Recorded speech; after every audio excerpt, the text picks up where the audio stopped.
ਸਤਿ ਸ਼੍ਰੀ ਅਕਾਲ। ਤੁਸੀਂ ਦੇਖ ਰਹੇ ਹੋ FYI ਮੀਡੀਆ। ਮੈਂ ਹਾਂ ਤੁਹਾਡੇ ਨਾਲ ਅਰਸ਼ਦੀਪ।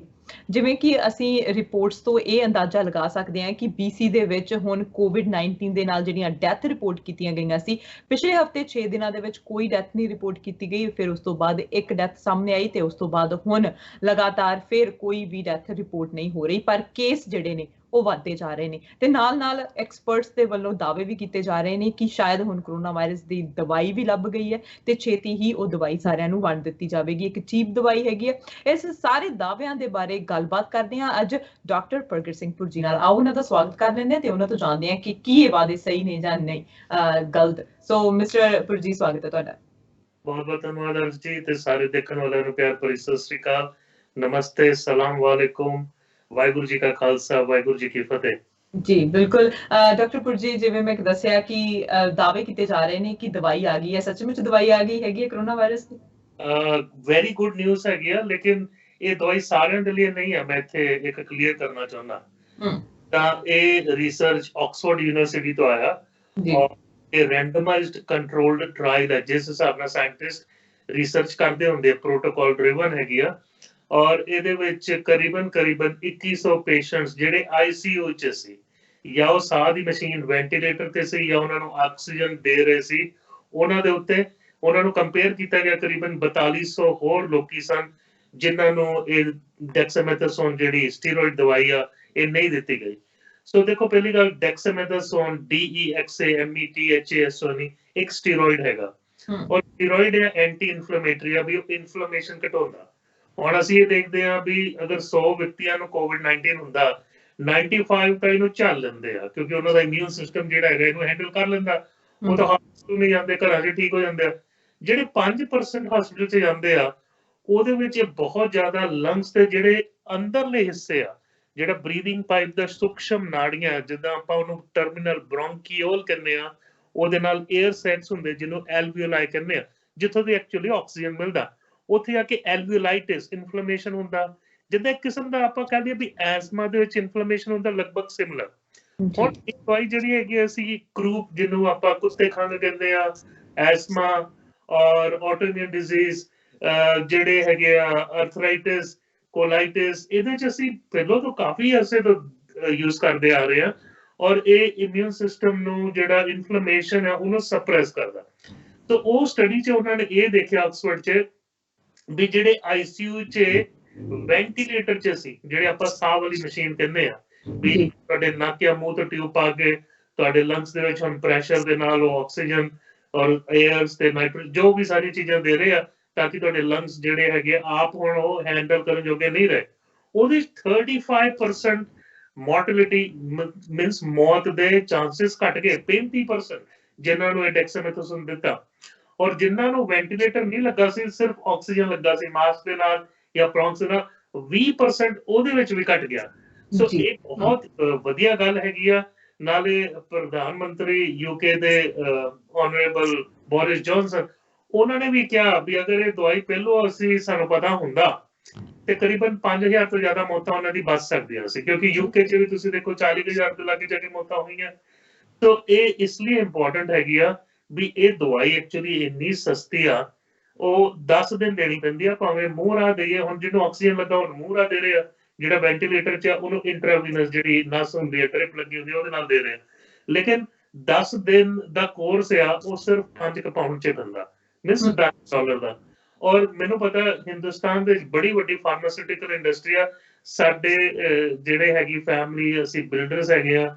ਵਾਪੀ ਇੱਕ ਬਹੁਤ ਵੱਡਾ ਫਾਰਮਾਸਿਊਟੀਕਲ ਇੰਡਸਟਰੀ ਹੈ 200 ਕਿਲੋਮੀਟਰ ਦੂਰ, ਬੰਬੇ ਤੋਂ, ਗੁਜਰਾਤ ਔਰ ਮਹਾਰਾਸ਼ਟਰ ਦੇ ਬਾਰਡਰ 'ਚ। ਉੱਥੇ ਬਹੁਤ ਸਾਰੀ ਫੈਕਟਰੀਜ਼ ਬਣਾਈਆਂ ਔਰ ਇਹ ਜਿਹੜਾ ਡੈਕਸਾਮੇਥਾਸੋਨ ਇੰਡੀਆ 'ਚ ਬਣਾਉਣਾ ਮੇਰੇ ਖਿਆਲ ਨਾਲ ਕੁਛ ਰੁਪਈਏ ਜਾਂ ਲੈਸ ਦੈਨ 100 ਰੁਪਈਸ 'ਚ ਕੋਰਸ 'ਚ ਹੋ ਸਕਦਾ। ਲੇਕਿਨ ਇਹ ਸਾਰਿਆਂ ਦੇ ਲਈ ਨਹੀਂ ਆ। ਜਿਹੜਾ ਮਾਈਲਡ ਅਫੈਕਟਡ ਆ, ਜਿਹੜਾ 95% ਵਾਲਾ, ਉਹਦੇ 'ਚ ਕੋਈ ਬੈਨੀਫਿਟ ਨਹੀਂ ਦੇਖੀ ਗਈ। ਇਹ ਆ ਜਿਨ੍ਹਾਂ ਨੂੰ ਆਕਸੀਜਨ ਲੱਗਾ ਜਾਂ ਜਿਹੜੇ ਵੈਂਟੀਲੇਟਰ 'ਚ। ਇਹ ਇਸ ਲਈ ਇੰਪੋਰਟੈਂਟ ਹੈਗੀ ਆ ਵੀ ਡੈਥ ਰੇਟ ਇਹਦੇ ਨਾਲ ਘਟਦਾ। ਹੁਣ ਸਾਨੂੰ ਇਹ ਇਨਫੋਰਮੇਸ਼ਨ ਜਿਹੜੀ ਹੈਗੀ ਹੈ ਇਸ ਲਈ ਇੰਪੋਰਟੈਂਟ ਹੈ ਕੈਨੇਡਾ ਦੇ ਲਈ, ਕਿਉਂਕਿ ਹੋ ਸਕਦਾ ਵੀ ਫਾਲ ਜਿਹੜਾ ਪਤਝੜ ਆ ਜਾਂ ਸਿਆਲ ਜਦੋਂ ਵਿੰਟਰ ਆ, ਅਗਰ ਸੈਕਿੰਡ ਵੇਵ ਆਉਂਦੀ ਆ, ਸਾਨੂੰ ਇਹ ਨਹੀਂ ਪਤਾ ਵੀ ਸੈਕਿੰਡ ਵੇਵ ਆਊਗੀ ਕਿ ਨਹੀਂ ਆਊਗੀ, ਲੇਕਿਨ ਮਾਹਿਰ ਜ਼ਰੂਰ ਕਹਿੰਦੇ ਵੀ ਸੈਕਿੰਡ ਵੇਵ ਦੇ ਆਉਣ ਦੇ ਚਾਂਸਸ ਜ਼ਿਆਦਾ ਨੇ। ਤੇ ਉਦੋਂ ਇਹ ਦਵਾਈ ਜਿਹੜੀ ਹੈਗੀ ਹੈ ਬੜੀ ਈਜ਼ਲੀ ਯੂਜ਼ ਹੋਏਗੀ ਔਰ ਸਾਡੇ ਜਿਹੜੇ ਮੌਤ ਦੀ ਦਰ ਆ ਹੋਰ ਉਹਨੂੰ ਆਪਾਂ ਥੱਲੇ ਲੈ ਕੇ ਆ ਸਕਾਂਗੇ। ਸੋ ਇਹ ਦਵਾਈ ਵਾਇਰਸ ਨੂੰ ਟੱਚ ਨਹੀਂ ਕਰਦੀ, ਵਾਇਰਸ ਨੂੰ ਕਿਲ ਨਹੀਂ ਕਰਦੀ, ਲੇਕਿਨ ਵਾਇਰਸ ਤੋਂ ਜਿਹੜਾ ਇਨਫਲੇਮੇਸ਼ਨ ਲੰਗਸ 'ਚ ਹੋਇਆ ਉਹਨੂੰ ਇੰਪਰੂਵ ਕਰਨ 'ਚ ਸਹਾਈ ਹੁੰਦੀ ਹੈ।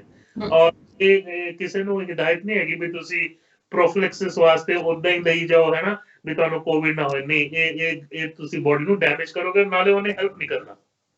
ਬਿਲਕੁਲ, ਜਿਵੇਂ ਅਸੀਂ ਹਾਈਡਰੋਕਸੀਕਲੋਰੋਕੁਈਨ ਦੀ ਗੱਲ ਸੁਣੀ ਸੀ, ਉਸ ਤੋਂ ਬਾਅਦ ਜੋ ਰਾਸ਼ਟਰਪਤੀ ਟਰੰਪ ਸੀ ਉਹਨਾਂ ਨੇ ਕਿਹਾ ਕਿ ਮੈਂ ਇਹਦਾ ਕੋਰਸ ਪੂਰਾ ਕਰ ਲਿਆ, ਤੇ ਉਸ ਤੋਂ ਬਾਅਦ ਬਹੁਤ ਜ਼ਿਆਦਾ ਮਾਤਰਾ ਦੇ ਵਿੱਚ ਉਹ ਵਿਕਣ ਲੱਗ ਗਈ ਸੀ। ਹੁਣ ਉਹਨਾਂ ਨੇ ਐਮਰਜੈਂਸੀ ਦੇ ਤੌਰ ਦੇ ਉੱਤੇ ਬੰਦ ਕੀਤੀ ਹੈਗੀ ਆ। ਹੁਣ ਹਾਲ ਹੀ ਦੇ ਵਿੱਚ ਖਬਰਾਂ ਆਈਆਂ ਸੀ ਕਿ ਬਿਲਕੁਲ ਹੀ ਉਹਦੇ ਉੱਤੇ ਰੋਕ ਲਗਾ ਦਿੱਤੀ ਗਈ ਹੈ। ਹੁਣ ਜਦੋਂ ਇਹ ਵਾਲੀ ਦਵਾਈ ਦਾ ਸਾਹਮਣੇ ਜ਼ਿਕਰ ਹੋਇਆ ਹੈ ਕਿ ਇਹ ਦਵਾਈ ਜਿਹੜੀ ਕਾਮਯਾਬ ਹੋ ਗਈ ਹੈਗੀ ਹੈ, ਸੋ ਇਹ ਦਵਾਈ ਈਜ਼ੀਲੀ ਅਵੇਲੇਬਲ ਹੋ ਜਾਂਦੀ ਹੈ ਜੇ ਲੋਕ ਲੈਣੀ ਚਾਹੁੰਦੇ ਆ, ਤੇ ਕੀ ਓਵਰ ਦਾ ਕਾਊਂਟਰ ਮਿਲ ਜਾਂਦੀ ਹੈ? नहीं, ये सिर्फ हॉस्पिटल से यूज हो रही है, जो मैं दस्या सेटिंग। और मैं तो ये भी दसना चाहना कि मेडिसिन ਅਸੀਂ मैं भी पिछले 25 साल च almost every second day office च भी यूज करीदा, ओरल भी यूज करीदा, क्रूप वास्ते, एस्मा वास्ते।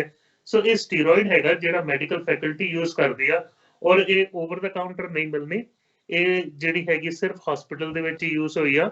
ਉਹਦਾ ਡੈਕਸਾਮੇਥਾਸੋਨ ਲਿਕੁਇਡ ਵੀ ਮਿਲਦਾ, ਉਹ ਸਟੱਡੀ ਉਹਦੇ ਉੱਤੇ ਵੀ ਨਹੀਂ ਕੀਤੀ ਗਈ, ਸਿਰਫ ਹਸਪੀਟਲਾਈਜ਼ ਪੇਸ਼ੈਂਟ ਜਿਹੜੇ ਆਕਸੀਜਨ ਔਰ ਵੈਂਟੀਲੇਟਰ ਵਾਲੇ ਸੀ। ਜਿਹੜੀ ਹਾਈਡਰੋਕਸੀਕਲੋਰੋਕੁਈਨ ਸੀ ਉਹ ਸਾਈਡ ਇਫੈਕਟ ਉਹਦੇ ਜ਼ਿਆਦਾ ਆ ਰਹੇ ਸੀ, ਬੈਨੀਫਿਟ ਕੋਈ ਨਹੀਂ ਆ ਰਿਹਾ। ਜਿੱਦਾਂ ਹਾਰਟ ਸਿਸਟਮ ਖਰਾਬ ਹੋ ਗਿਆ, ਕਿਡਨੀ ਨੂੰ ਡੈਮੇਜ ਹੋ ਗਿਆ। ਸੋ ਇਸ ਕੀਤੀ ਗਈ। ਔਰ ਪ੍ਰੈਜ਼ੀਡੈਂਟ ਟਰੰਪ ਜਿਹੜਾ ਹੈਗਾ, ਕਈ ਵਾਰ ਨਹੀਂ ਪਤਾ ਹੁੰਦਾ, ਉਹ ਪੋਲੀਟੀਸ਼ੀਅਨ ਹੈਗਾ, ਉਹ ਮੈਡੀਕਲ ਡਾਕਟਰ ਨਹੀਂ ਹੈਗੇ। ਸੋ ਉਹਨਾਂ ਨੂੰ ਇਹ ਹੋਸ਼ਾ ਸੁਭਾਅ ਜਿਹੜਾ ਹੈਗਾ ਨਹੀਂ ਕਰਨਾ ਚਾਹੀਦਾ ਸੀ, ਲੇਕਿਨ ਉਹਨਾਂ ਨੇ ਆਪੇ ਲਰਨ ਕੀਤਾ ਵੀ ਇਹ ਕੰਮ ਤਾਂ ਕਰਦੀ ਨਹੀਂ ਹੈ, ਕਿਉਂਕਿ ਵਾਈਟ ਹਾਊਸ 'ਚ ਉਦੋਂ ਕੁਝ ਪੋਜ਼ਿਟਿਵ ਕੇਸਿਸ ਆ ਰਹੇ ਸੀ ਕੋਵਿਡ-19 ਦੇ। ਉਹਨਾਂ ਦੀ ਜਿਹੜੀ ਉਮਰ ਹੈਗੀ ਆ, ਬੋਡੀ ਮਾਸ ਇੰਡੈਕਸ ਉਹਨਾਂ ਦਾ ਥੋੜਾ ਜ਼ਿਆਦਾ, ਉਹਨਾਂ ਨੂੰ ਕੋਲੇਸਟ੍ਰੋਲ ਪ੍ਰੋਬਲਮ ਆ। ਅਗਰ ਉਹਨਾਂ ਨੂੰ ਕੋਵਿਡ ਹੁੰਦਾ ਤੇ ਉਹਨਾਂ ਦੇ ਕਰੀਬਨ 12 ਤੋਂ 15% ਚਾਂਸ ਹੈਗੇ ਵੀ ਉਹ ਸਰਵਾਈਵ ਨਹੀਂ ਕਰਨਗੇ, ਔਰ ਉਹਨਾਂ ਨੂੰ ਪ੍ਰੀਕਾਸ਼ਨਸ ਲੈਣੇ ਚਾਹੀਦੇ ਜਿਹੜੇ ਆਮ ਆਦਮੀ ਲੈਂਦੇ। ਬਿਲਕੁਲ, ਸੋ ਕਹਿ ਸਕਦੇ ਹਾਂ ਕਿ ਜੋ ਇਸ ਤਰ੍ਹਾਂ ਦੀਆਂ ਸਟੱਡੀਜ਼ ਆ ਰਹੀਆਂ ਨੇ, ਸਾਹਮਣੇ ਆ ਰਹੀਆਂ ਨੇ, ਇਹ ਸਿਰਫ ਜੋ ਜਿਹੜੇ ਮੈਡੀਕਲ ਜਾਂ ਕ੍ਰਿਟੀਕਲ ਕੰਡੀਸ਼ਨ ਦੇ ਵਿੱਚ ਹੈ ਪੇਸ਼ੈਂਟ, ਉਹਨਾਂ ਦੇ ਉੱਤੇ ਡਾਕਟਰ ਹੀ ਕਰ ਰਹੇ ਨੇ। ਸੋ ਸਾਨੂੰ ਆਪ ਇਦਾਂ ਦੀਆਂ ਚੀਜ਼ਾਂ ਜਿਹੜੀਆਂ ਨੇ ਉਹ ਨਹੀਂ ਕਰਨੀਆਂ ਚਾਹੀਦੀਆਂ ਕਿ ਸਾਨੂੰ ਕੋਵਿਡ ਹੋਵੇ ਹੀ ਨਾ, ਸੋ ਉਹਨੂੰ ਬਚਾਉਣ ਦੇ ਲਈ ਅਸੀਂ ਇਦਾਂ ਦੀਆਂ ਚੀਜ਼ਾਂ ਆਪ ਨਾ ਲਈਏ। ਪਰ ਜੋ ਸਟੱਡੀਜ਼ ਹੋ ਰਹੀਆਂ ਨੇ, ਅਸੀਂ ਸਿਰਫ ਉਹਨਾਂ ਤੇ ਧਿਆਨ ਦੇਈਏ ਕਿ ਉਹ ਸਿਰਫ ਡਾਕਟਰ ਹੀ ਇਸਤੇਮਾਲ ਕਰ ਰਹੇ ਨੇ ਐਮਰਜੈਂਸੀ। ਫਿਲਹਾਲ ਉਹ ਬ੍ਰਿਟੇਨ ਦੇ ਵਿੱਚ ਹੋਈਆਂ ਨੇ, ਤਾਂ ਲੱਗਦਾ ਹੈ ਕਿ ਆਉਣ ਵਾਲੇ ਸਮੇਂ ਦੇ ਵਿੱਚ ਹੋਰ ਦੇਸ਼ ਵੀ ਇਹਨੂੰ ਫੋਲੋ ਕਰਨਗੇ ਜਿਹੜੇ ਵੀ ਕੋਈ ਆਈਸੀਯੂ ਦੇ ਵਿੱਚ ਜਾਂ ਵੈਂਟੀਲੇਟਰ ਦੇ ਉੱਤੇ ਹੈਗੇ। या एब्सोल्युटली, क्योंकि ऑलरेडी मैं दसदा भी अगर हॉस्पिटल 'ਚ कोई ਬੱਚਾ ਕੋਵਿਡ ਨੂੰ ਛੱਡੋ, ਕੋਈ ਉਦਾਂ ਹੀ ਸਾਹ ਦੇਣੇ ਵਾਲਾ ਬਹੁਤ ਜ਼ਿਆਦਾ ਸਿਕ ਐਡਮਿਟ ਹੈ, ਅਸੀਂ ਦਿੰਦੇ ਆ ਸਟੀਰੋਇਡ ਦਿੰਦੇ ਤਾਂ ਕਿ ਉਹਦਾ ਐਸਮਾ ਇੰਪਰੂਵ ਹੋਏ, ਇਨਫਲੇਮੇਸ਼ਨ ਘਟੇ। So this is a standard of practice ਜਿਹੜੀ ਹੁਣ ਕੋਵਿਡ ਦੇ ਵਿੱਚ ਵੀ ਯੂਜ਼ ਕੀਤੀ, ਤੇ ਉਹਦੇ ਨਾਲ ਇਹ ਸਾਨੂੰ ਪਤਾ ਲੱਗਿਆ ਵੀ ਇਹ ਡੈਥ ਰੇਟ ਘੱਟ ਹੁੰਦੀ ਆ। ਸੋ ਇਸ ਇਹ ਰੈਡਲੀ ਅਵੇਲੇਬਲ ਆਲਰੇਡੀ ਯੂਜ਼ ਹੋ ਰਹੀ ਆ। ਸੋ ਇਹ ਕਲੀਨਿਕਲ ਟ੍ਰਾਇਲ ਨੇ ਇਹ ਪ੍ਰੂਵ ਕਰ ਦਿੱਤਾ ਵੀ ਇਹ ਹੈਲਪ ਕਰੂਗੀ। ਬਟ ਅਸੀਂ ਯੂਜ਼ ਕਰਦੇ ਆ ਐਸਮਾ 'ਚ, ਕਰੂਪ 'ਚ, ਆਟੋ ਇਮਿਊਨ ਡਿਜ਼ੀਜ਼ 'ਚ, ਇਨਫਲੇਮੇਸ਼ਨ ਨੂੰ ਲੋਅਰ ਕਰਨ 'ਚ, ਔਰ ਇਹ ਬੜੀ ਹੀ ਸਸਤੀ ਆ। ਔਰ ਤੁਹਾਨੂੰ ਕਦੀ ਵੀ ਕੋਈ ਦਵਾਈ ਜਿਹੜੀ ਇਹੋ ਜਿਹੀ ਹੈਗੀ ਓਵਰ ਦਾ ਕਾਊਂਟਰ ਮਿਲ ਨਹੀਂ ਸਕਦੀ। ਔਰ ਇਹ ਜਿਹੜੀ ਹੈਗੀ ਹਸਪੀਟਲ 'ਚ ਹੀ ਇਹ ਇਸਤੇਮਾਲ ਕੀਤੀ ਗਈ ਕੋਵਿਡ-19 ਵਾਸਤੇ। ਦੇਖੋ, ਜਿਹੜੇ 95% ਪੇਸ਼ੈਂਟ ਹੈਗੇ ਕੋਵਿਡ-19 ਦੇ, ਜਿਹੜੇ ਹਸਪੀਟਲ ਨਹੀਂ ਜਾਂਦੇ, ਉਹਨਾਂ ਨੂੰ ਕੋਈ ਦਵਾਈ ਦੀ ਲੋੜ ਨਹੀਂ, ਉਹ ਆਪੇ ਠੀਕ ਹੋ ਰਹੇ, ਕਿਉਂਕਿ ਉਹਨਾਂ ਦਾ ਇਮਿਊਨ ਸਿਸਟਮ ਸਟਰੋਂਗ ਹੈਗਾ ਔਰ ਆਪੇ ਰਿਕਵਰ ਕਰ ਰਹੇ। ਉਹਨਾਂ ਨੂੰ ਕੋਈ ਦਵਾ ਦਾਰੂ ਦੀ ਲੋੜ ਨਹੀਂ ਪੈ ਰਹੀ। ਮੇ ਬੀ ਥੋੜਾ ਫੀਵਰ ਵਾਸਤੇ ਥੋੜੀ ਹੈਲਪ ਦੀ ਲੋੜ ਪੈ ਰਹੀ ਆ, ਲੇਕਿਨ ਇਹ ਮੈਂ ਫੇਰ ਹਿਦਾਇਤ ਦਊਂਗਾ, ਕਿਉਂਕਿ ਕਈ ਕੰਟਰੀਜ਼ 'ਚ ਤੁਸੀਂ ਓਵਰ ਦਾ ਕਾਊਂਟਰ ਵੀ ਜਾ ਕੇ ਪੈਸੇ ਦੇ ਕੇ ਬਾਏ ਕਰ ਸਕਦੇ ਹੋ, ਹੈ ਨਾ, ਵੀ ਇੰਡੀਆ 'ਚ ਵੀ ਫਾਰਮਾਸਿਸਟ ਤੁਹਾਨੂੰ ਦੇ ਦਿੰਦੇ ਆ, ਅਫਰੀਕਾ 'ਚ ਵੀ। ਸੋ ਇਹ ਪਲੀਜ਼ ਤੁਹਾਨੂੰ ਨਹੀਂ ਲੈਣੀ ਚਾਹੀਦੀ, ਡਾਕਟਰ ਨਾਲ ਲੈਣੀ ਚਾਹੀਦੀ। ਔਰ ਸਿਰਫ ਇਹ ਐਡਮਿਟਡ ਪੇਸ਼ੈਂਟ ਜਿਹੜੇ ਬਹੁਤ ਕ੍ਰਿਟੀਕਲ ਸੀ, ਉਹਨਾਂ ਦੇ ਲਈ ਉਹਨਾਂ ਦਾ ਡੈਥ ਰੇਟ ਘਟਾਉਂਦੀ ਹੈ। ਹੋਪਫੁਲੀ ਹੁਣ ਜਿਹੜੇ ਹੋਰ ਜਿਹੜੇ ਲੋਕਾਂ ਵਿੱਚ ਵਾਇਰਸ ਆ ਰਿਹਾ ਹੈਗਾ ਆ ਜਾਂ ਉਹ ਪੋਜ਼ਿਟਿਵ ਪਾਏ ਜਾ ਰਹੇ ਨੇ, ਹੋਪਫੁਲੀ ਉਹਨਾਂ ਲਈ ਵੀ ਕੋਈ ਦਵਾਈ ਆ ਜਾਏ ਤਾਂ ਕਿ ਉਹ ਪੋਜ਼ਿਟਿਵ ਜਿਹੜੇ ਉਹ ਨਾ ਆਉਣ। ਪਰ ਫਿਲਹਾਲ ਲੋਕਾਂ ਦੀ ਗਿਣਤੀ ਹੈ ਜਿਹੜੀ ਵੱਧ ਰਹੀ ਆ। ਅਸੀਂ ਜੇ ਹੁਣ BC ਦੀ ਗੱਲ ਕਰ ਲਈਏ, BC ਦੇ ਵਿੱਚ ਕੁਝ ਕੁ ਹਫ਼ਤੇ ਪਹਿਲਾਂ ਸਾਨੂੰ ਸਿਰਫ 4 ਕੇਸ ਦੇਖਣ ਨੂੰ ਮਿਲੇ ਸੀ, ਤੇ ਉਸ ਤੋਂ ਬਾਅਦ ਸਾਨੂੰ ਇਹ ਉਮੀਦ ਹੋ ਗਈ ਸੀ ਕਿ ਸ਼ਾਇਦ ਇਸ ਤੋਂ ਬਾਅਦ ਨਿਊਜ਼ੀਲੈਂਡ ਦੇ ਵਾਂਗੂ ਸਾਨੂੰ ਵੀ ਸ਼ਾਇਦ 0 ਕੇਸਿਸ ਦੇਖਣ ਨੂੰ ਮਿਲ ਜਾਣ, ਸ਼ਾਇਦ ਥੋੜੇ ਟਾਈਮ ਦੇ ਲਈ ਸਾਨੂੰ ਵੀ ਏਦਾਂ ਹੋਵੇ ਕਿ ਸਾਡੇ ਕੋਈ ਵੀ ਕੇਸ ਨਹੀਂ ਆਇਆ। ਪਰ ਏਦਾਂ ਨਹੀਂ ਹੋਇਆ। ਉਸ ਤੋਂ ਬਾਅਦ 6, 8, 10, 12 ਤੇ ਅੱਜ 19 ਕੇਸ ਜਿਹੜੇ ਉਹ ਸਾਹਮਣੇ ਆਏ ਨੇ। ਤੁਹਾਨੂੰ ਕੀ ਲੱਗਦਾ ਹੈ ਕਿ ਡੈਥ ਜਿੱਥੇ ਘਟੀਆਂ ਨੇ ਉੱਥੇ ਕੇਸ ਕਿਉਂ ਵੱਧ ਰਹੇ ਨੇ? ਦੇਖੋ, ਆਵਾਮ ਲੋਕਡਾਊਨ ਤੋਂ ਬਾਅਦ ਫੇਜ਼ 2 'ਚ ਆਪਾਂ ਆਏ, ਕੰਮਾਂ 'ਚ ਜਾ ਰਹੇ ਆ, ਰੈਸਟੋਰੈਂਟਸ ਵੀ ਖੁੱਲੇ ਆ, ਹੋਰ ਅਦਾਰੇ ਇੱਕ ਦੂਜੇ ਦੇ ਨਾਲ ਲੋਕੀ ਮਿਲ ਵੀ ਰਹੇ ਆ, ਘਰਾਂ ਦੇ ਵਿੱਚ ਵੀ ਸੱਦ ਰਹੇ ਆ। ਹਫਤਾ ਪਹਿਲੋਂ ਇੱਕ ਘਰ ਕਿਸੇ ਨੇ ਫੰਕਸ਼ਨ ਕੀਤਾ ਸੀ, 30 ਵਿਅਕਤੀ ਸੱਦੇ ਸੀ, 15 ਉਸ ਤੋਂ ਪੋਜ਼ਿਟਿਵ ਹੋ ਗਏ ਸੀ। ਹੁਣ ਇੱਕ ਮਠਿਆਈ ਦੀ ਸ਼ਾਪ ਜਾਂ ਜਿਹੜੀ ਫਾਸਟ ਫੂਡ ਚੇਨ ਹੈ ਉਹ 'ਚ 4 ਕਾਮੇ ਜਿਹੜੇ ਹੈਗੇ ਉਹ 'ਚ ਵੀ COVID-19 ਪਾਇਆ ਗਿਆ। ਸੋ ਇਹ ਸਾਰੀਆਂ ਗੱਲਾਂ ਹੁੰਦੀਆਂ ਰਹਿਣ। ਦੇਖੋ ਵਾਇਰਸ ਜਿਹੜਾ ਹੈਗਾ ਇਹ ਜ਼ੀਰੋ 'ਚ ਨਹੀਂ ਗਿਆ ਤੇ ਨਾ ਹੀ ਜਾਣਾ, ਇਸ ਲਈ ਸਾਨੂੰ ਅਜੇ ਵੀ ਸੱਭਿਅ ਰਹਿਣ ਦੀ ਲੋੜ ਹੈਗੀ, ਕਿਉਂਕਿ ਵਾਇਰਸ ਕਮਿਊਨਿਟੀ 'ਚ ਹੈਗਾ, ਉਹ ਭਾਵੇਂ ਥੋੜੇ ਕੇਸ ਹੈਗੇ ਲੇਕਿਨ ਹੈਗਾ, ਔਰ ਇਹ ਹਾਈਲੀ ਇਨਫੈਕਸ਼ੀਅਸ ਵਾਇਰਸ ਹੈਗਾ। ਸੋ ਬੈਸਟ ਇਹੀ ਹੈ ਵੀ ਆਪਾਂ ਘੱਟ ਤੋਂ ਘੱਟ 6 ਫੁੱਟ ਦੀ ਦੂਰੀ ਰੱਖੀਏ, ਹੱਥ ਪਾਣੀ ਔਰ ਸਾਬਣ ਦੇ ਨਾਲ ਧੋਈਏ, ਜਿਹੜੇ ਮਾਸਕ ਹੈ ਉਹ ਲਾਈਏ, ਸਭੇ ਰਹੀਏ। ਅਗਰ ਸਾਨੂੰ ਖੰਘ ਜ਼ੁਕਾਮ ਮਾੜਾ ਜਿਹਾ ਵੀ ਫੀਲਿੰਗ ਹੈਗੀ ਆ, ਕਿਸੇ ਨੇ ਇਨਵਾਈਟ ਕੀਤਾ, ਨਾ ਜਾਈਏ, ਕਿਉਂਕਿ ਮੇਰਾ ਸੁਭਾਅ ਤੁਹਾਨੂੰ ਅਫੈਕਟ ਕਰੂਗਾ, ਤੁਹਾਡਾ ਸੁਭਾਅ ਮੈਨੂੰ ਅਫੈਕਟ ਕਰੂਗਾ। ਬਿਲਕੁਲ। ਤੇ ਨਾਲ ਹੁਣ ਜਿਹੜੀ ਇਹ ਖਬਰ ਆਈ ਹੈ ਕਿ ਇੱਕ ਮਠਿਆਈ ਦੀ ਸ਼ਾਪ ਦੇ ਉੱਤੇ ਵੀ ਜਿਹੜੇ ਉੱਥੇ ਕੰਮ ਕਰ ਰਹੇ ਸੀ ਉਹਨਾਂ ਦੇ ਵਿੱਚ ਜੋ ਹੈ ਕਿਹਾ ਗਿਆ ਕਿ ਸ਼ਾਇਦ ਉਹਨਾਂ ਨੂੰ ਹੋ ਸਕਦਾ ਆ ਸਿੰਪਟਮ, ਹਜੇ ਉਹਨਾਂ ਨੂੰ ਕਿਹਾ ਗਿਆ ਕਿ ਤੁਸੀਂ ਮੋਨੀਟਰ ਕਰੋ ਆਪਦੇ ਆਪ ਨੂੰ ਤੇ ਫਿਰ ਪਤਾ ਲੱਗੇਗਾ ਕਿ ਸ਼ਾਇਦ ਤੁਹਾਨੂੰ ਕਰੋਨਾ ਹੈ ਜਾਂ ਨਹੀਂ ਹੈ। ਤੁਸੀਂ ਆਪਣਾ ਕੋਵਿਡ ਟੈਸਟ ਕਰਵਾਓ ਤੇ ਨਾਲ ਉਹਨੂੰ ਜੇ ਤੁਹਾਨੂੰ ਲੱਗਦਾ ਤਾਂ ਆਈਸੋਲੇਟ ਵੀ ਕਰੋ। ਹੁਣ ਇੱਥੇ ਕੁਐਸਚਨ ਇਹ ਹੈ ਕਿ ਜੇ ਉੱਥੇ ਉਹ ਕੰਮ ਕਰ ਰਹੇ ਸੀ, ਉਹਨਾਂ ਤੋਂ ਜੇ ਉਹਨਾਂ ਦੇ ਸੰਪਰਕ ਦੇ ਵਿੱਚ ਕੋਈ ਕਸਟਮਰ ਆਇਆ ਉਹਨੂੰ ਵੀ ਹੋ ਸਕਦਾ, ਤੇ ਨਾਲ ਜਿਹੜਾ ਉਹਨਾਂ ਦੇ ਦੁਆਰਾ ਫੂਡ ਬਣਾਇਆ ਗਿਆ ਕੀ ਉਹਦੇ ਵਿੱਚ ਵੀ ਕਰੋਨਾ ਹੋ ਸਕਦਾ, ਉਹਨੂੰ ਖਾਣ ਨਾਲ ਵੀ ਕਰੋਨਾ ਹੋ ਸਕਦਾ। ਦੇਖੋ ਜਿਹੜਾ ਕਸਟਮਰ ਉੱਥੇ ਆਇਆ, ਅਗਰ ਉਹ ਪੋਜ਼ਿਟਿਵ ਆਉਂਦੇ ਆ ਜਿਹੜੇ ਸਵੀਟ ਸ਼ਾਪ 'ਚ ਕੰਮ ਕਰ ਰਹੇ ਸੀ, ਤੇ ਥੋੜਾ ਚਾਂਸ ਹੈਗਾ ਵੀ ਟ੍ਰਾਂਸਮਿਟ ਹੋਇਆ ਹੋਇਆ। ਡਿਪੈਂਡ ਕਰਦਾ ਵੀ ਮਾਸਕ ਪਾਇਆ ਸੀ ਕਿ ਨਹੀਂ ਪਾਇਆ ਸੀ ਦੋਵਾਂ ਨੇ, ਕਿੰਨਾ ਕੁ ਵਾਇਰਲ ਲੋਡ ਆ, ਉਹ ਪੋਸਿਬਿਲਿਟੀ ਹੈਗੀ। ਉਹਨੂੰ ਕਹਿੰਦੇ ਕੰਟੈਕਟ ਟ੍ਰੇਸਿੰਗ। ਜੋ ਸਕਸੈਸਫੁਲ ਹੋਈ, ਕਿਉਂ ਪੰਜਾਬ ਸਕਸੈਸਫੁਲ ਹੋਇਆ, ਕੇਰਲਾ ਸਕਸੈਸਫੁਲ ਹੋਇਆ, ਕਿਉਂਕਿ ਜਿਹੜਾ ਵੀ ਪੇਸ਼ੈਂਟ ਕੋਰੋਨਾ ਪੋਜ਼ਿਟਿਵ ਸੀ ਉਹਦੇ ਕੰਟੈਕਟਸ ਲੱਭ ਕੇ ਟ੍ਰੇਸ ਕਰਕੇ ਉਹਨਾਂ ਨੂੰ ਵੀ ਆਈਸੋਲੇਟ ਕਰਦੇ ਸਨ। ਦੂਜੀ ਗੱਲ ਤੁਹਾਡੀ ਹੈਗੀ ਫੂਡ ਦੀ। ਜਦੋਂ ਵੀ ਕੋਈ ਚੀਜ਼ ਆਪਾਂ ਬਣਾਉਂਦੇ ਆ ਨਾ, ਉਹਦੇ ਵਿੱਚ ਸਮਝੋ ਹੁਣ ਦਾਲ ਸਬਜ਼ੀ ਬਣਾਈ ਆ, ਜੋ ਵੀ ਬਣਾਈ ਆ, ਹੀਟ ਦੇ ਨਾਲ ਤੇ ਵਾਇਰਸ ਮਰ ਜਾਂਦਾ ਹੈ ਨਾ। ਦੂਜੀ ਗੱਲ ਹੁੰਦੀ ਆ ਵੀ ਚਲੋ ਆਪਾਂ ਖੁਰਪਾ ਫੇਰ ਕੇ ਬਰਫੀ ਬਣਾ ਰਹੇ ਆ ਜਾਂ ਹੋਰ ਚੀਜ਼ਾਂ ਬਣਾ ਰਹੇ ਆ ਨਾ, ਅਗਰ ਵਾਇਰਸ ਥੋੜਾ ਬਹੁਤ ਉਹਦੇ ਵਿੱਚ ਰਹਿੰਦਾ ਵੀ ਹੈਗਾ ਤਾਂ ਉਹ ਇਨਫੈਕਸ਼ਨ ਕਰਨ ਜੋਗਾ ਨਹੀਂ ਰਹਿੰਦਾ। ਸੋ ਬੇਸਿਕਲੀ ਏਦਾਂ ਰਿਪੋਰਟਡ ਨਹੀਂ ਹੈਗੇ ਕੇਸਿਸ ਵੀ ਫੂਡ ਖਾਣ ਦੇ ਨਾਲ ਕੋਵਿਡ ਹੋਇਆ। ਇਹ ਤਾਂ ਕੰਟੈਕਟ ਦੇ ਨਾਲ ਆ, ਹਿਊਮਨ ਟੂ ਹਿਊਮਨ ਕੰਟੈਕਟ, ਉਹ ਡ੍ਰੌਪਲੇਟ ਦੇ ਨਾਲ ਤੁਹਾਡੀ ਅੱਖ ਤੋਂ, ਤੁਹਾਡੇ ਨੱਕ ਤੋਂ ਜਾਂ ਤੁਹਾਡੇ ਲੰਗਸ ਦੇ ਰਾਹੀਂ ਇਹ ਗਿਆ। ਲੇਕਿਨ ਅਗਰ ਥੋੜੇ ਟਾਈਮ ਵਾਸਤੇ ਤੁਸੀਂ ਮਠਿਆਈ ਨਾ ਵੀ ਖਾਓਗੇ ਤਾਂ ਕੁਝ ਹੋਰ ਹੀ ਚੱਲਿਆ। ਸੋ ਇਸ ਲਈ ਮੈਂ ਕਹਿੰਦਾ ਵੀ ਇਹ mode of transmission extremely low ਔਰ ਸੋ ਫਾਰ ਰਿਪੋਰਟਡ ਨਹੀਂ ਹੈਗਾ। ਸੋ ਮੇਰੇ ਖਿਆਲ ਨਾਲ ਉਹਨਾਂ ਦਾ ਜਿਹੜਾ ਬਣਾਇਆ ਫੂਡ ਜਾਂ ਮਠਿਆਈ ਆ, ਅਗਰ ਕਿਸੇ ਨੇ ਖਾਧੀ ਹੈ ਤਾਂ ਆਪਣੇ ਆਪ ਨੂੰ ਗਿਲਟੀ ਨਾ ਫੀਲ ਕਰਨ, ਮੋਨੀਟਰ ਕਰਨ ਆਪਣੇ ਆਪ ਨੂੰ। ਜੀ ਬਿਲਕੁਲ। ਤੇ ਨਾਲ ਹੁਣ WHO ਦੀ ਜੇ ਅਸੀਂ ਗੱਲ ਕਰੀਏ ਤਾਂ WHO ਦੇ ਵੱਲੋਂ ਪਹਿਲਾਂ ਕਿਹਾ ਗਿਆ ਸੀ ਏਸਿਮਟੋਮੈਟਿਕ ਜੋ ਬੰਦੇ ਨੇ ਉਹ ਟ੍ਰਾਂਸਮਿਸ਼ਨ ਕਰਦੇ ਨੇ, ਉਹ ਫੈਲਾ ਸਕਦੇ ਨੇ, ਤੇ ਫਿਰ ਬਾਅਦ ਵਿੱਚ ਬਿਆਨ ਜਿਹੜਾ ਥੋੜਾ ਜਿਹਾ ਬਦਲ ਦਿੱਤਾ ਗਿਆ ਕਿ ਸ਼ਾਇਦ ਉਹਨਾਂ ਤੋਂ ਇੰਨਾ ਜ਼ਿਆਦਾ ਖਤਰਾ ਨਹੀਂ ਹੈਗਾ। ਤੁਹਾਡੇ ਮੁਤਾਬਿਕ ਜਿਨ੍ਹਾਂ ਦੇ ਕੋਲ ਵਾਇਰਸ ਹੈਗਾ ਆ ਪਰ ਉਹ ਲੱਛਣ ਨਹੀਂ ਦਿਖਦੇ, ਉਹ ਕਿੰਨਾ ਕੁ ਜ਼ਿਆਦਾ ਜੋ COVID-19 ਉਹਨੂੰ ਫੈਲਾ ਸਕਦੇ?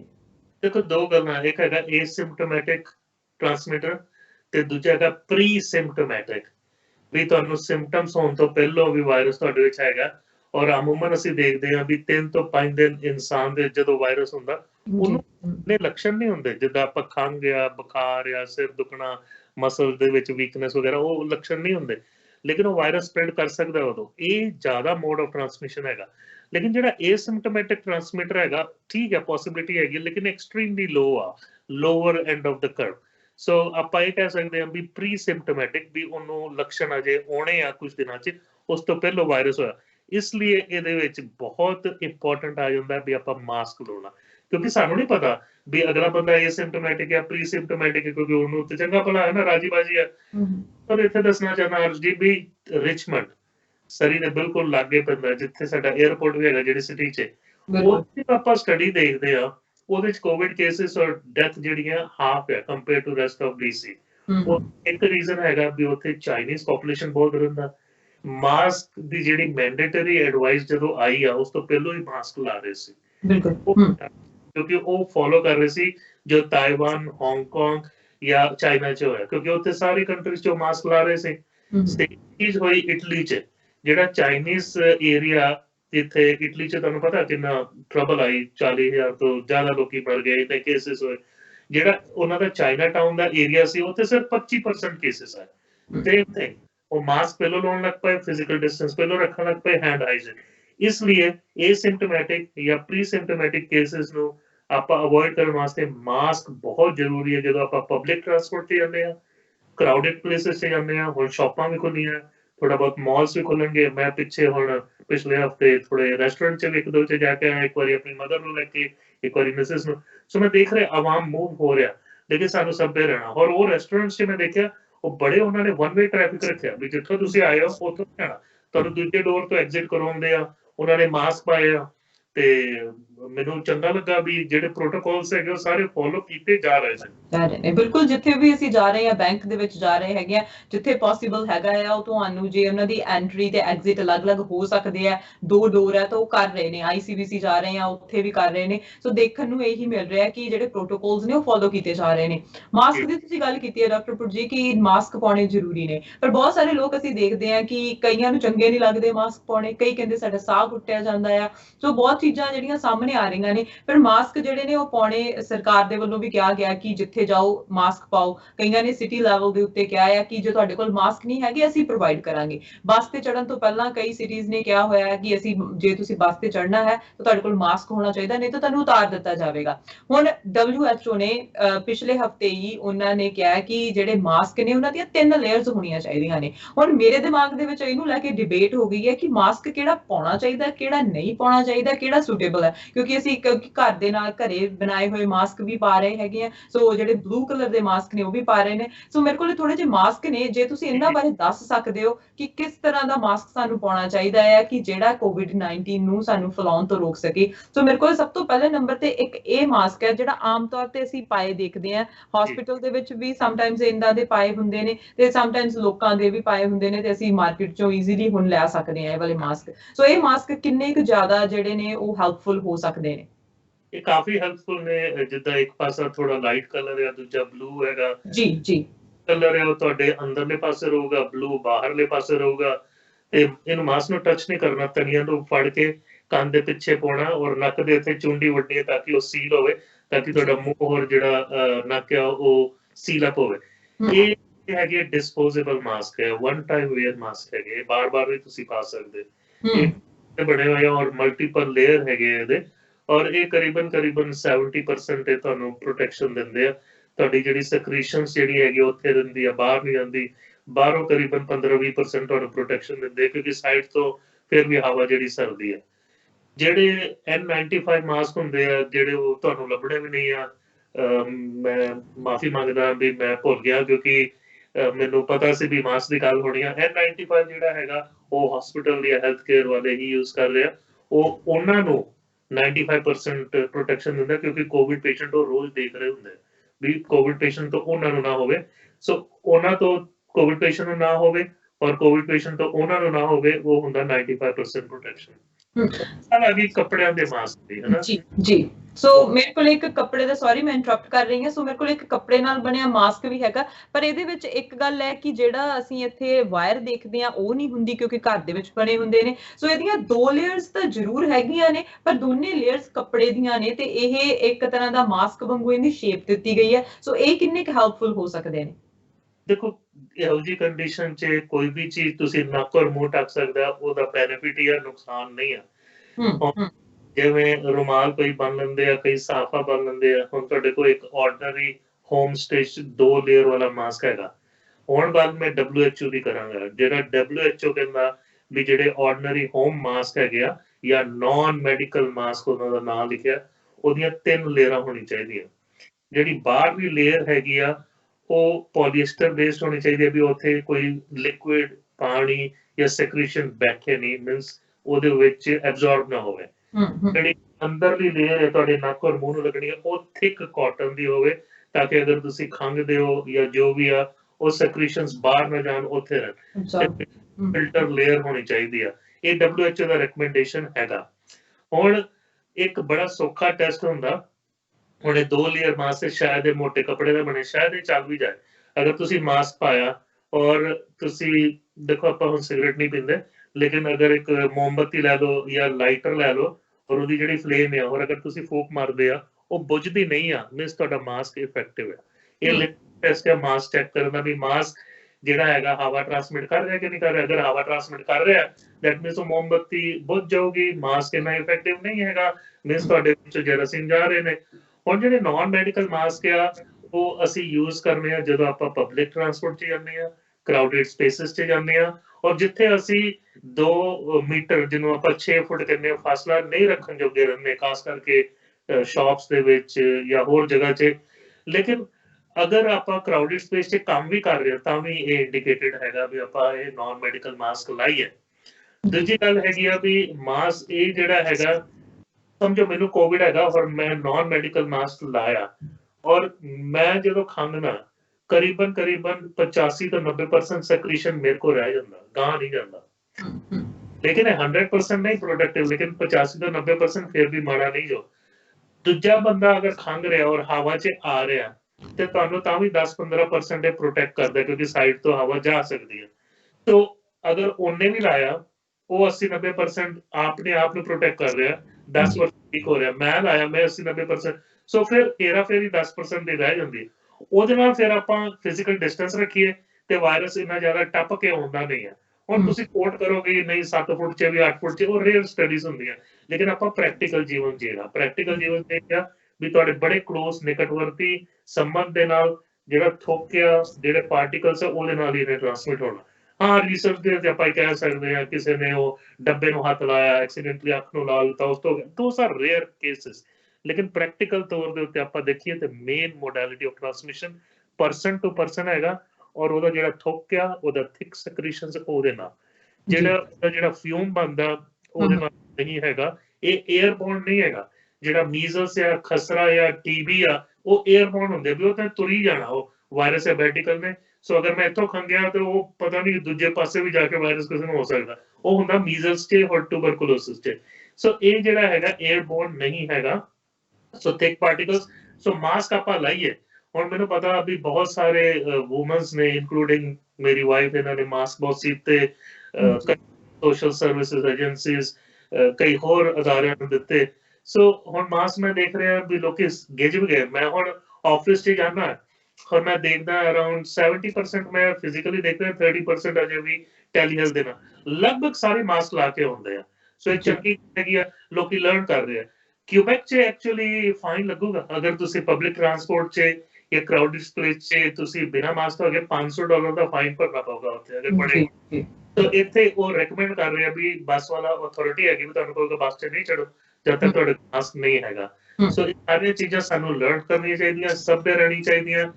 ਅਸੀਂ ਅਗਰ ਏਦਾਂ ਕਰਦੇ ਰਹੀਏ ਤੇ ਹੋ ਸਕਦਾ ਅਸੀਂ ਬਹੁਤ ਹੀ ਅੱਛੇ ਸਿਚੁਏਸ਼ਨ 'ਚ ਰਹੀਏ, ਲੇਕਿਨ ਇਹ ਲੰਬਾ ਸਫ਼ਰ ਹੈ ਔਰ ਇਹ ਸਫ਼ਰ ਜਿਹੜਾ ਹੈਗਾ ਹੌਲੀ ਇੱਕ ਦੂਜੇ ਦੇ ਨਾਲ ਸਭਿਅ ਰਹਿ ਕੇ ਸਾਨੂੰ ਦੀ ਲੋੜ ਪੈਣੀ ਹੈ।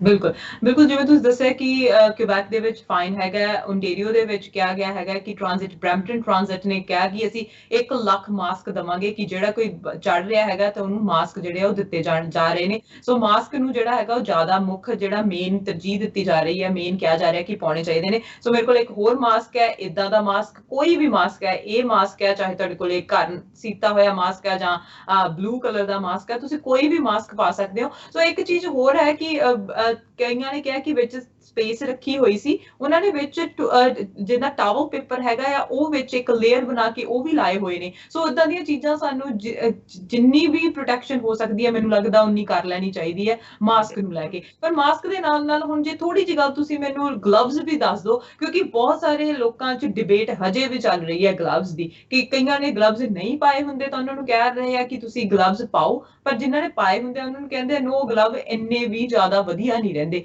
ਹੁਣ ਸਾਨੂੰ ਗਲਵ ਕਿਹੜੀ ਸਿਚੁਏਸ਼ਨ ਦੇ ਵਿੱਚ ਪਾਉਣੇ ਚਾਹੀਦੇ? ਦੇਖੋ ਇਹਦੇ ਉੱਤੇ ਬਕਾਇਦਾ ਕਾਫੀ ਸੋਸ਼ਲ ਮੀਡੀਆ 'ਚ ਵੀ ਡਿਬੇਟ ਹੁੰਦਾ। WHO ਹਿਦਾਇਤ ਦਿੱਤੀ ਗਲਵਸ ਬਾਰੇ, ਉਹ ਕਹਿੰਦੇ ਆ ਵੀ ਤੁਸੀਂ ਹੈਂਡ ਵਾਸ਼ਿੰਗ ਕਰੋ ਪਾਣੀ ਔਰ ਸਾਬਣ ਦੇ ਨਾਲ ਜਾਂ ਹੈਂਡ ਸੈਨੀਟਾਈਜ਼ਰ ਯੂਜ਼ ਕਰੋ। ਅਗਰ ਤੁਹਾਡਾ ਜੀ ਕਰਦਾ ਤੇ ਤੁਸੀਂ ਗਲਵਸ ਪਾ ਸਕਦੇ ਹੋ, ਲੇਕਿਨ ਗਲਵਸ ਪਾਉਣ ਤੋਂ ਬਾਅਦ ਤੁਹਾਨੂੰ ਬੜਾ ਸਭਿਅ ਰਹਿਣਾ ਪੈਣਾ, ਤੁਸੀਂ ਟੱਚ ਨਹੀਂ ਕਰਨਾ। ਹੁਣ ਇਹ ਜਿਹੜੇ ਹੈਗੇ ਆ ਮੈਡੀਕਲ ਗਲਵਸ ਮਿਲ ਜਾਂਦੇ ਆ, ਥੋੜੇ ਮਹਿੰਗੇ ਆ, ਉਹ ਡਿਸਪੋਜ਼ੇਬਲ ਹੁੰਦੇ ਜਿਹੜੇ ਡਾਕਟਰ ਯੂਜ਼ ਕਰਦੇ ਆ। ਦੂਜੇ ਜਿਹੜੇ ਪੇਂਟਰਸ ਵਗੈਰਾ ਯੂਜ਼ ਕਰਦੇ ਆ ਜਿਹੜਾ ਹੋਮ ਡਿਪੋ ਤੋਂ ਮਿਲਦੇ ਆ ਉਹ ਵੀ ਹੈਗੇ ਆ। ਮੈਂ ਦੇਖਦਾ ਮੇਰੇ ਆਫਿਸ 'ਚ 25-30% ਜਿਹੜੇ ਲੋਕੀ ਗਲਵਸ ਪਾ ਕੇ ਆ ਰਹੇ ਨੇ। ਇਹ ਮਤਲਬ ਇੰਨਾ ਕੋਈ ਸਾਇੰਟਿਫਿਕ ਬੇਸਿਸ ਨਹੀਂ ਹੈਗਾ, ਇਹ ਇੰਡੀਵਿਜੂਅਲ ਚੋਇਸ ਹੈਗੀ ਉਹਨਾਂ ਦੀ ਆਪਣੀ। ਬਟ ਮੈਂ ਇਹੀ ਕਹੂੰਗਾ ਵੀ ਇਹ ਫਾਲਸ ਸੈਂਸ ਆਫ ਸਿਕਿਉਰਿਟੀ ਹੋ ਜਾਂਦੀ, ਮੈਂ ਗਲਵਸ ਪਾਏ ਮੈਨੂੰ ਕੁਝ ਹੋਣਾ ਨਹੀਂ ਆ। ਗਲਵਸ ਪਾ ਕੇ ਵੀ ਅਗਰ ਆਪਾਂ ਕੋਈ ਸਰਫੇਸ ਨੂੰ ਟੱਚ ਕਰਕੇ ਆਪਣੇ ਆਪ ਨੂੰ ਲੋ ਤੇ ਸਾਨੂੰ ਹੋ ਸਕਦਾ। ਸੋ ਬੈਸਟ ਇਹੀ ਰਹੂਗਾ ਮੇਰੇ ਹਿਸਾਬ ਦੇ ਨਾਲ ਵੀ ਆਪਾਂ ਹੈਂਡ ਵਾਸ਼ਿੰਗ ਸਾਬਣ ਔਰ ਪਾਣੀ ਦੇ ਨਾਲ ਕਰੀਏ ਔਰ ਸੈਨੀਟਾਈਜ਼ਰ ਯੂਜ਼ ਕਰੀਏ। ਮੇਰੀ ਆਪਣੀ ਪਰਸਨਲ ਸੁਜੈਸ਼ਨ ਹੋਊਗੀ। ਬਿਲਕੁਲ, ਹੁਣ ਤਾਂ 에ਅਰਲਾਈਨਸ ਦੇ ਵਿੱਚ ਵੀ ਕਿਹਾ ਗਿਆ ਕਿ 에ਅਰਲਾਈਨ ਦੇ ਵਿੱਚ ਸਿਰਫ ਤੁਸੀਂ ਫੂਡ ਖਾਣ ਦੇ ਵੇਲੇ ਜਿਹੜਾ ਮਾਸਕ ਹੈ ਉਹ ਹਟਾ ਸਕਦੇ ਹੋ। ਅਮਰੀਕਨ 에ਅਰਲਾਈਨਸ ਨੇ ਇਹ ਕਹਿ ਦਿੱਤਾ ਹੈ ਤੇ ਮਾਸਕ ਤੁਹਾਨੂੰ ਲਾਉਣੇ ਜਿਹੜੇ ਆ ਉਹ ਲਾਜ਼ਮੀ ਹੋ ਜਾਣੇ ਆ। ਸੋ ਇਦਾਂ ਦੀਆਂ ਚੀਜ਼ਾਂ ਜਿਹੜੀਆਂ ਨੇ ਉਹ ਸਾਹਮਣੇ ਆ ਰਹੀਆਂ ਨੇ। ਜਿਵੇਂ ਅਸੀਂ ਪਹਿਲਾਂ ਵੀ ਹਮੇਸ਼ਾ ਤੋਂ ਗੱਲ ਕਰਦੇ ਆ ਰਹੇ ਹਾਂ ਕਿ ਲਾਈਫ ਜਿਹੜੀ ਆ ਨਵਾਂ ਨਿਊ ਲਾਈਫ ਦੇ ਵਿੱਚ ਅਸੀਂ ਐਂਟਰ ਕਰਨ ਜਾ ਰਹੇ ਹਾਂ। ਸਾਰੀਆਂ ਚੀਜ਼ਾਂ ਸਾਨੂੰ ਫੋਲੋ ਜਿਹੜੇ ਪ੍ਰੋਟੋਕੋਲਸ ਨੇ ਉਹ ਕਰਨੇ ਪੈਣੇ ਆ। ਹੁਣ ਤੁਸੀਂ ਪੋਜ਼ਿਟਿਵ ਮੈਸੇਜ ਕੀ ਦੇਣਾ ਚਾਹੁੰਦੇ ਹੋ ਆਪਦੇ ਵੱਲੋਂ ਆਡੀਅנס ਨੂੰ? ਦੇਖੋ, ਪੋਜ਼ਿਟਿਵ ਮੈਸੇਜ ਇਹ ਆ, ਪਹਿਲੀ ਗੱਲ ਤੇ ਅਸੀਂ 35% ਜਿਹੜੇ ਵੈਂਟੀਲੇਟਰ ਵਾਲੀ ਡੈਥ ਘਟਾ ਸਕਦੇ ਹਾਂ ਡੈਕਸਾਮੈਥਾਸੋਨ ਦੇ ਨਾਲ। ਮੀਨਸ 35% ਮੀਨਸ ਅਗਰ 100 ਵਿਅਕਤੀ ਆ ਤੇ ਉਹਦੇ ਵਿੱਚੋਂ ਅਸੀਂ 35 ਬਚਾ ਸਕਦੇ ਹਾਂ, ਹਨਾ, ਜਿਹੜੇ ਪਹਿਲੋਂ ਅਸੀਂ ਬਚਾ ਨਹੀਂ ਸਕੇ ਸੀ। ਵਿੱਚ ਹੋਰ ਸਾਰਾ ਡਿਵੈਲਪਮੈਂਟ ਹੋਊਗਾ। ਜਿਹੜੇ ਮੋਡਰਨਾ ਹੈਗੇ ਆ, ਇਹਨਾਂ ਦੀ ਫੇਜ਼ 3 ਟ੍ਰਾਇਲ ਜੁਲਾਈ ਤੋਂ ਸ਼ੁਰੂ ਹੋਣੀ ਹੈ। ਇਹਨਾਂ ਨੇ 30,000 ਕੈਂਡੀਡੇਟ ਵੋਲੰਟੀਅਰ ਐਨਰੋਲ ਕਰਨੇ ਆ। ਜਿਹੜੀ ਆਕਸਫੋਰਡ ਦੀ ਉਹਨਾਂ ਨੇ 42,000 ਜਿਹੜੇ ਹੈਗੇ ਆ ਵੋਲੰਟੀਅਰ ਐਨਰੋਲ ਕਰਨੇ ਜੁਲਾਈ ਤੋਂ। ਕੈਨਸਾਈਨੋ ਵਾਲੇ ਜਿਹੜੇ ਕੈਨੇਡਾ ਔਰ ਚਾਈਨਾ ਦਾ ਸੰਬੰਧ ਆ, ਉਹਨਾਂ ਨੇ ਵੀ ਫੇਜ਼ 3 ਟ੍ਰਾਇਲ 'ਚ ਜੁਲਾਈ 'ਚ ਜਾਣਾ। ਸੋ ਮੈਨੂੰ ਲੱਗਦਾ ਵੈਕਸੀਨ ਵੀ ਆਉਣ ਦੀ ਸੰਭਾਵਨਾ ਹੋ ਗਈ ਆ ਕਰੀਬਨ 6 ਮਹੀਨੇ ਤੋਂ 9 ਮਹੀਨੇ ਦੇ ਵਿੱਚ। ਜਦੋਂ ਵੈਕਸੀਨ ਆਊਗਾ ਉਦੋਂ ਕੋਵਿਡ ਖਤਮ, ਇਨਸਾਨ ਜਿੰਦਾਬਾਦ। ਉਸ ਟਾਈਮ ਤੱਕ ਕੋਵਿਡ ਦੇ ਨਾਲ ਸਾਨੂੰ ਸਮਝੌਤਾ ਕਰਨਾ ਪੈਣਾ, ਲੇਕਿਨ ਇਹ ਤੋਂ ਡਰਨਾ ਨਹੀਂ ਪੈਣਾ। ਆਪਣੀ ਮਾਨਸਿਕਤਾ ਇਤਨੀ ਸਟਰੋਂਗ ਰੱਖੋ। ਹੁਣ ਕੈਨੇਡਾ 'ਚ ਕਰੀਬਨ 20 ਤੋਂ 25% ਲੋਕ ਐਂਗਜ਼ਾਇਟੀ ਡਿਪਰੈਸ਼ਨ ਦੇ ਸ਼ਿਕਾਰ ਹੈਗੇ ਆ, 30 ਤੋਂ 35%। ਲੇਕਿਨ ਜਿਹੜਾ ਕੈਨੇਡਾ ਦਾ ਸੂਬਾ ਜਿਹੜਾ ਸਾਰਿਆਂ ਤੋਂ ਬੈਸਟ ਹੈ ਇਮੋਸ਼ਨਲੀ, ਉਹ ਐਕਚੁਅਲੀ ਕਿਊਬੈਕ ਹੈ, ਜਿੱਥੇ ਸਭ ਤੋਂ ਜ਼ਿਆਦਾ ਕੇਸਿਸ ਹੋਏ, ਸਭ ਤੋਂ ਜ਼ਿਆਦਾ ਡੈਥ ਹੋਏ। ਮੇਬੀ ਉਹ ਅੰਦਰੋਂ ਬੜੇ ਸਟਰੋਂਗ ਹੈਗੇ ਆ। ਸਾਨੂੰ ਵੀ ਸਟਰੋਂਗ ਰਹਿਣਾ ਪੈਣਾ, ਅੰਦਰੋਂ ਆਪਣੇ ਆਪ ਨੂੰ ਮਜ਼ਬੂਤ ਕਰਨਾ ਪੈਣਾ। ਕਰੋਨਾ ਨੇ ਸਾਡੇ ਉੱਤੇ ਵਾਰ ਕੀਤਾ, ਅਸੀਂ ਉਹ ਬੈਟਲ ਅਸੀਂ ਹੀ ਜਿੱਤਾਂਗੇ ਸਾਂਝੇ ਹੋ ਕੇ। ਜੀ ਬਿਲਕੁਲ, ਥੈਂਕ ਯੂ ਸੋ ਮਚ ਕਿ ਤੁਸੀਂ ਸਾਨੂੰ ਅਪਡੇਟ ਦਿੰਦੇ ਰਹਿੰਦੇ ਹੋ ਕਿ ਕੀ ਕੁਝ ਹੋ ਰਿਹਾ ਵਰਲਡ ਵਾਈਡ ਕਰੋਨਾ ਦੇ ਬਾਰੇ, ਤੇ ਸਾਨੂੰ ਹਮੇਸ਼ਾ ਪੋਜ਼ਿਟਿਵ ਰਹਿਣ ਦੀ ਸਲਾਹ ਦਿੰਦੇ ਹੈਗੇ ਹੋ। So thank you so much once again. ਬਹੁਤ ਬਹੁਤ ਧੰਨਵਾਦ ਅਰਸ਼ਦੀ। ਫਿਰ ਦਰਸ਼ਨ ਕਰਾਂਗੇ ਤੁਹਾਡੇ। ਸਤਿ ਸ਼੍ਰੀ ਅਕਾਲ। ਸਤਿ ਸ਼੍ਰੀ ਅਕਾਲ ਜੀ। ਬਿਲਕੁਲ, ਅੱਜ ਗੱਲਬਾਤ ਹੋਈ ਡਾਕਟਰ ਪ੍ਰਗਟ ਸਿੰਘ ਪੁਰ ਜੀ ਦੇ ਨਾਲ, ਜਿਨ੍ਹਾਂ ਨੇ ਸਾਨੂੰ ਬਹੁਤ ਕੁਝ ਦੱਸਿਆ ਕਿ ਕਰੋਨਾ ਵਾਇਰਸ ਦੀ ਜੋ ਦਵਾਈ ਹੈ ਉਹ ਆ ਗਈ ਹੈ, ਪਰ ਉਹਨਾਂ ਤੇ ਹੀ ਇਫੈਕਟਿਵ ਹੋਵੇਗੀ ਜਿਹੜੇ ਕਿ ਕ੍ਰਿਟੀਕਲ ਕੰਡੀਸ਼ਨ ਦੇ ਵਿੱਚ ਨੇ, ਡਾਕਟਰ ਯੂਜ਼ ਕਰ ਰਹੇ ਨੇ। ਪਰ ਹੁਣ ਸਾਨੂੰ ਹੋਰ ਥੋੜੇ ਜਿਹੇ ਟਾਈਮ ਦੇ ਲਈ ਵੇਟ ਕਰਨੀ ਪੈਣੀ ਹੈ, ਜਦੋਂ ਤੱਕ ਸਾਰਿਆਂ ਦੇ ਲਈ ਕੋਈ ਦਵਾਈ ਨਹੀਂ ਆ ਜਾਂਦੀ। ਉਦੋਂ ਤੱਕ ਸਾਨੂੰ ਗਾਈਡਲਾਈਨਸ ਫੋਲੋ ਕਰਨੀਆਂ ਪੈਣੀਆਂ ਨੇ, ਪ੍ਰੋਟੋਕਾਲ ਫੋਲੋ ਕਰਨੇ ਪੈਣੇ ਨੇ, ਤਾਂ ਕਿ ਅਸੀਂ normal life, new normal life ਨੂੰ ਜਿਉ ਸਕੀਏ। ਨਵੀਆਂ ਅਪਡੇਟਸ ਦੇ ਲਈ ਤੁਸੀਂ ਦੇਖਦੇ ਰਹੋ FYI ਮੀਡੀਆ। ਮੈਨੂੰ ਦਿਓ ਇਜਾਜ਼ਤ। ਸਤਿ ਸ਼੍ਰੀ ਅਕਾਲ।